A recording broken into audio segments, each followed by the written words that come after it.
Shalom Bapak Ibu Saudara yang terkasih dalam Tuhan Yesus Kristus. Bertemu kembali dalam channel YouTube Pembawa Shalom. Saat ini kita akan merenungkan firman Tuhan. Namun jauh sebelum itu kita akan berdoa terlebih dahulu supaya kita diberikan pencerahan dan firman Tuhan itu dapat memberkati, bahkan menolong kita, menguatkan kita dalam menjalani kehidupan kita sehari-hari. Terima kasih Tuhan untuk waktu yang indah ini. Tuhan telah menolong dan memimpin kami untuk boleh ada sampai saat ini dengan tujuan supaya kami belajar dan semakin memahami tujuan Tuhan di dalam kehidupan kami, bahkan mengerti apa yang Tuhan kehendaki di dalam kehidupan kami. Biarlah firman-Mu yang akan kami renungkan bersama-sama menolong kami dan menuntun kami untuk melihat kebenaran firman Tuhan yang menjadi dasar dari hidup kami, terkhusus dalam menjalani kehidupan kami di dunia yang sementara ini. Di dalam nama Tuhan Yesus Kristus kami berdoa dan siap untuk mendengarkan firman Tuhan. Amin. Firman Tuhan terambil di dalam 2 Korintus pasal 5 ayat 1 sampai yang ke-10. Nah, Bapak Ibu Saudara yang terkasih dalam Tuhan Yesus Kristus, demikian bunyinya, karena kami tahu bahwa jika kemah tempat kediaman kita di bumi ini dibongkar, Allah telah menyediakan suatu tempat kediaman di surga bagi kita, suatu tempat kediaman yang kekal, yang tidak dibuat oleh tangan manusia. Selama kita di dalam kemah ini, kita mengeluh karena kita rindu mengenakan tempat kediaman surgawi di atas tempat kediaman kita yang sekarang ini. Sebab dengan demikian kita berpakaian dan tidak kedapatan telanjang. Sebab selama masih diam di dalam kemah ini, kita mengeluh oleh beratnya tekanan karena kita mau mengenakan pakaian yang baru itu tanpa menanggalkan yang lama, supaya yang fana itu ditelan oleh hidup. Tetapi Allah lah yang justru mempersiapkan kita untuk hal itu dan mengaruniakan roh kepada kita sebagai jaminan segala sesuatu yang telah disediakan bagi kita. Maka oleh karena itu, hati kami senantiasa tabah, meskipun kami sadar bahwa selama kami mendiami tubuh ini, kami masih jauh dari Tuhan. Sebab hidup kami ini adalah hidup karena percaya, bukan karena melihat. Tetapi hati kami tabah, dan terlebih suka kami beralih dari tubuh ini untuk menetap pada Tuhan. Sebab itu juga kami berusaha, baik kami diam di dalam tubuh ini maupun kami diam di luarnya, supaya kami berkenan kepadanya. Sebab kita semua harus menghadap tata pengadilan Kristus, supaya setiap orang memperoleh apa yang patut diterimanya sesuai dengan yang dilakukannya dalam hidupnya ini, baik ataupun jahat. Demikian jauh pembacaan firman Tuhan. Bapak Ibu Saudara yang terkasih dalam Tuhan Yesus Kristus, dalam 2 Korintus pasal 5 ayat 1 sampai 10, kita akan belajar bersama-sama tentang satu topik, yaitu di dunia ini hanya sementara. Nah, di dalam dunia yang sementara ini, tentunya kita mengalami banyak hal yang terjadi dalam setiap kehidupan kita hari demi harinya. Bapak Ibu Saudara yang terkasih dalam Tuhan Yesus Kristus, adalah lazim jika ada kerinduan yang muncul ketika kita berada jauh dari orang-orang yang kita sayangi. Seperti halnya orang tua, kemudian keluarga-keluarga yang lain, sanak saudara yang lain, atau pasangan hidup, suami, istri, dan juga pacar, dan lain sebagainya.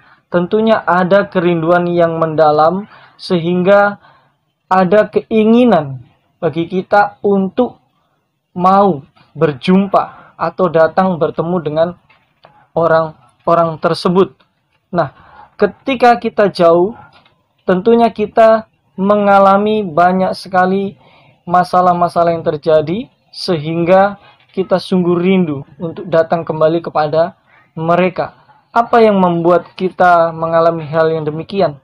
Karena ketika kita dekat dengan orang yang kita cintai, seolah-olah kita hidup dengan keadaan yang aman, baik, dan tidak ada masalah yang sangat menekan hidup kita, bahkan sangat membuat kita semakin frustasi dan bahkan mudah menyerah atau mengeluh di dalam menjalaninya, karena tidak ada penyemangat dalam hidup kita. Nah, demikianlah juga dengan keadaan orang-orang percaya yang ada di dunia ini. Bukan hanya orang percaya, tetapi seluruh manusia yang ada di dunia ini. Bapak Ibu Saudara yang terkasih dalam Tuhan Yesus Kristus, jadi dalam menghadapi keadaan yang demikian, banyak sekali orang yang juga mengeluh atau putus asa, bahkan menyerah, ingin bunuh diri, dan lain sebagainya. Ada kebiasaan-kebiasaan yang tentunya sangat berbeda yang dialami oleh setiap kita yang di dalam perantauan atau jauh dari orang-orang yang kita sayangi, sehingga kita rindu untuk melakukan kebiasaan-kebiasaan seperti pada mulanya. Tapi apa daya ketika kita masih berada di tempat yang jauh.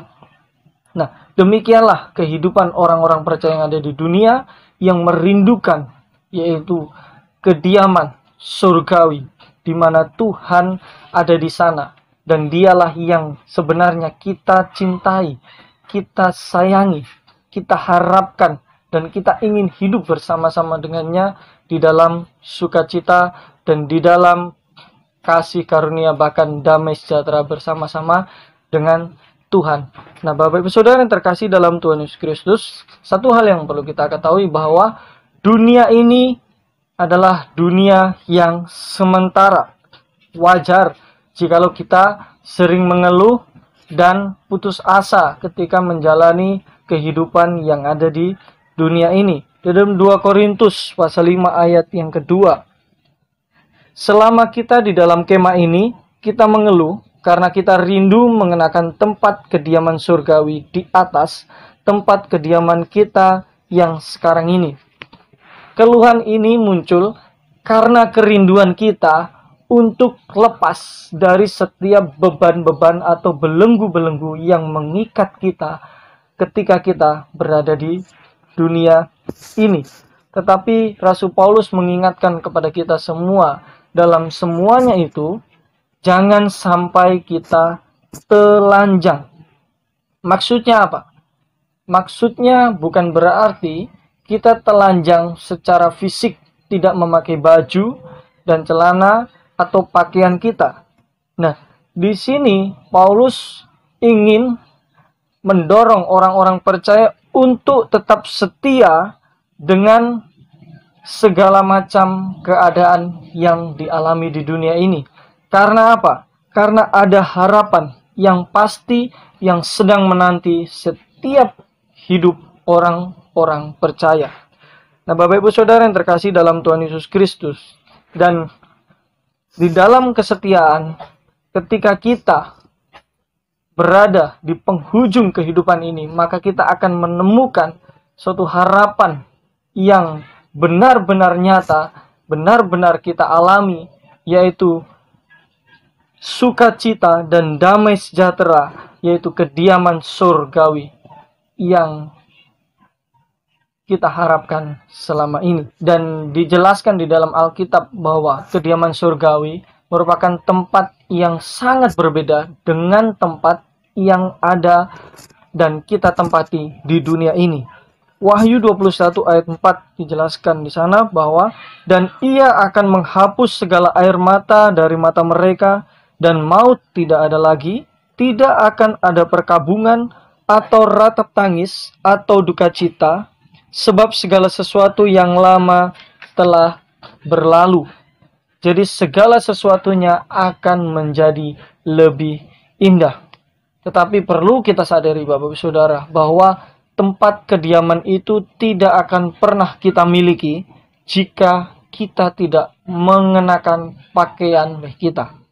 Pakaian ini yang dimaksud adalah tentang kesetiaan kita di dalam mengikut Tuhan. Kesetiaan kita di dalam melakukan hukum-hukum Allah. Hal ini dilakukan bukan untuk mengupayakan supaya kita diperkenan dan kita mendapatkan kekekalan itu atau harapan yang indah itu, melainkan sebagai ucapan syukur. Karena di dalam Yesus Kristus kita sudah memiliki harapan yang pasti. Dia menjamin hidup kita, dan ketika kita percaya, maka keselamatan, kehidupan yang penuh dengan kedamaian atau kebahagiaan itu pasti akan kita miliki. Namun, sementara kita menjalani kehidupan di dunia ini, maka kesetiaan itu perlu bagi kita untuk terus dipertahankan dan diwujud nyatakan di dalam kehidupan sehari-hari.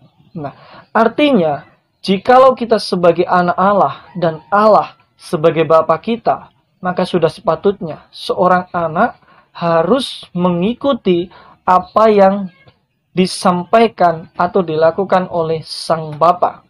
Nah, jadi apa yang dikehendaki oleh Bapa kita, yaitu Allah itu sendiri. Dia menghendaki supaya kita memperhatikan dan mendengarkan setiap firman yang disampaikan dan melakukan hukum-hukum yang diberlakukan kepada kita semua. Hukum ini tentunya merujuk kepada kasih, sebagaimana yang telah disampaikan di dalam Alkitab, dalam Yohanes 13 ayat 34, dan kasih itu merupakan perintah yang sudah seharusnya dilakukan oleh setiap orang percaya, bukan karena supaya kita dikasihi, melainkan karena kita sudah dikasihi. Maka kasih itu kita wujudkan untuk menunjukkan bahwa kita ada di dalam Allah.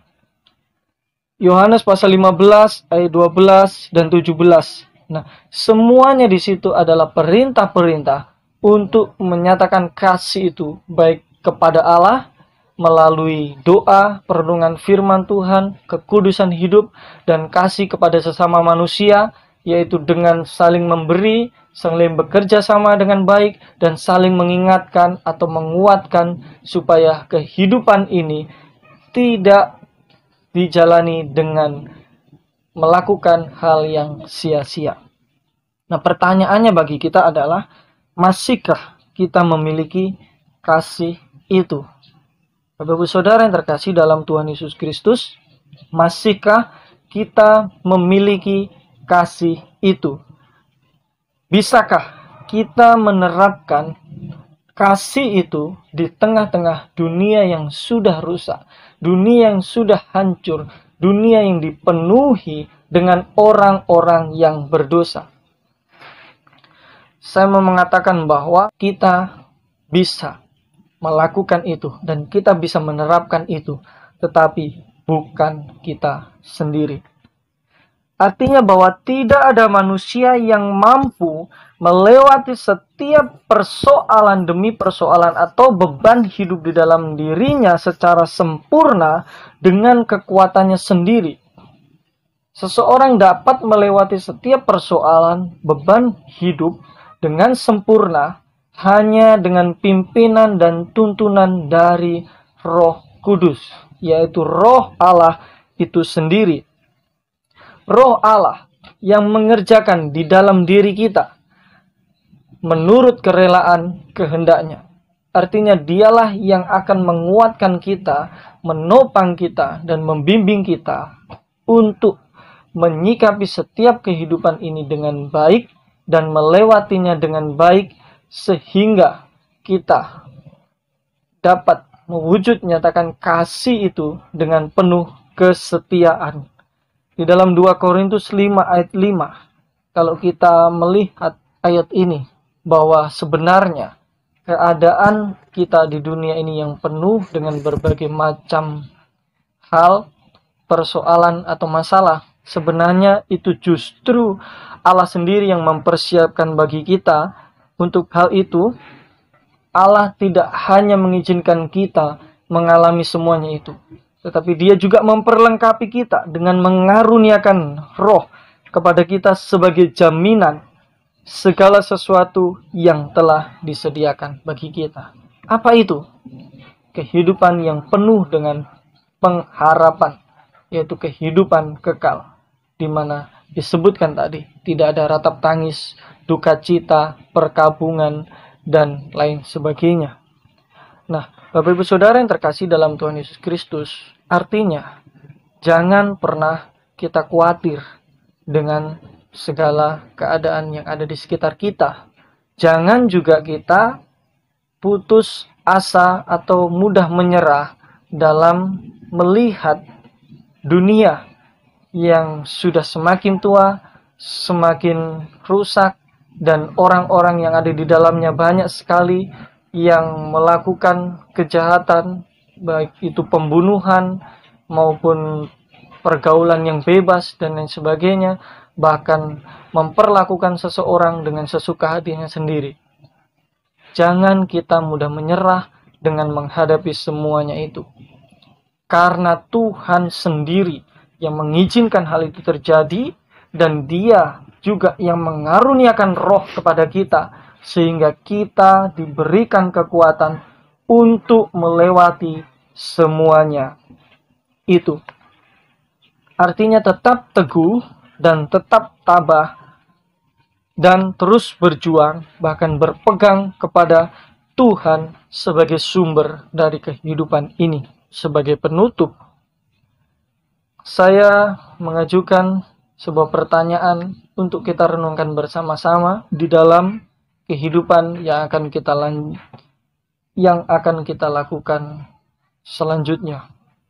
Masihkah kita mengenakan pakaian, yaitu kesetiaan, dalam mewujudkan kasih Allah di tengah-tengah dunia yang sementara ini, yaitu dunia yang sudah rusak, dunia yang sudah jatuh di dalam dosa ini. Karena pada saatnya nanti kita akan mempertanggungjawabkannya di hadapan Tuhan yang memiliki hidup kita. Tuhan Yesus memberkati kita semua. Mari kita berdoa. Besar anugerah-Mu Tuhan bagi kami. Engkau telah memberikan pencerahan bagi kami, menolong kami untuk kami tetap kuat dengan situasi, kondisi yang ada di tengah-tengah dunia yang sudah jatuh dalam dosa ini. Dan Kau telah menyadarkan kami bahwa kami hanya hidup sementara saja di dunia ini, dan dunia ini sebagai kemah sementara.